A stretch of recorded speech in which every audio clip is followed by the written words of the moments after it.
Kontak tembak antara TNI AD dan kelompok kriminal bersenjata di Intan Jaya, Papua, kembali terjadi Jumat pagi. Seorang tentara AD, Prajurit 1 Roy Febrianto, gugur dalam peristiwa ini. Prajurit 1 Roy Febrianto, seorang tentara AD, gugur dalam kontak tembak dengan kelompok kriminal bersenjata di daerah Titigi, Distrik Sugapak, Kabupaten Intan Jaya, Papua, Jumat, tanggal 22 Januari tahun 2021. Korban berasal dari Satuan Batalion Infanteri 400, Banteng Rider. Diketahui Roy termasuk dalam pasukan Satgas Pinang Sirih yang bertugas di Intan Jaya. Satgas ini berada di bawah Komando Gabungan Wilayah Pertahanan Kogawilhan 3 yang membawahi Sulawesi, Papua, dan Maluku. Dilaporkan Roy terkena tembakan di bagian dada. Tim Satgas Pinang Sirih mengevakuasi korban dengan helikopter ke Mimika untuk mendapatkan pertolongan medis.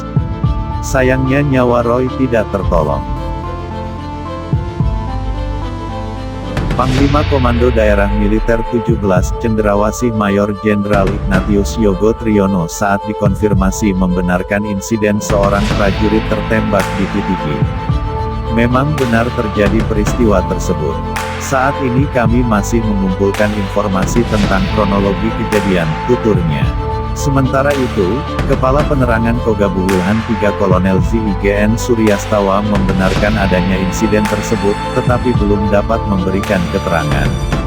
Sebab anggota TNI di Titigi masih terlibat kontak tembak dengan kelompok kriminal bersenjata KKB. Mereka masih berupaya menghadapi KKB agar situasi kembali kondusif dan tidak jatuh korban jiwa lagi. Kontak tembak dimulai sejak pukul 6.30 waktu Indonesia Timur, kata Suryastawa. Komandan Distrik Militer 1705, Nabire Letnan Kolonel In Beni Wahyudi mengatakan KKB menyerang anggota di Titigi dari daerah ketinggian pada Jumat pagi.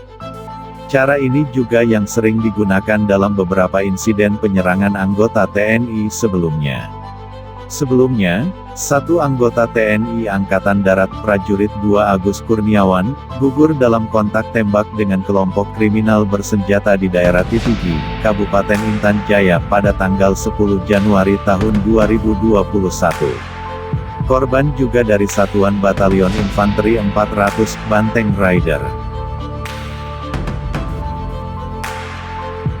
Beni pun menyatakan telah memerintahkan anggotanya di Sugapa, ibu kota Intan Jaya, agar meningkatkan kewaspadaan dan bersiaga menghadapi serangan KKB. Diketahui Intan Jaya berada di bawah wilayah teritorial Kodim 1705, Nabire. Saya juga telah menginstruksikan kepada anggota untuk mengejar para pelaku. Kemungkinan mereka juga yang terlibat dalam penembakan yang menyebabkan Prada Agus meninggal, tegas Beni. Total sudah terjadi 4 kali aksi KKB pada awal tahun ini di Papua. 2 aksi sebelumnya terjadi pada Rabu, tanggal 6 Januari tahun 2021. Pertama, KKB Kalikopi menembaki helikopter operasional milik PT Freeport Indonesia di areal tambang Distrik Tembagapura, Mimika. Insiden ini menyebabkan terjadinya kebocoran bahan bakar.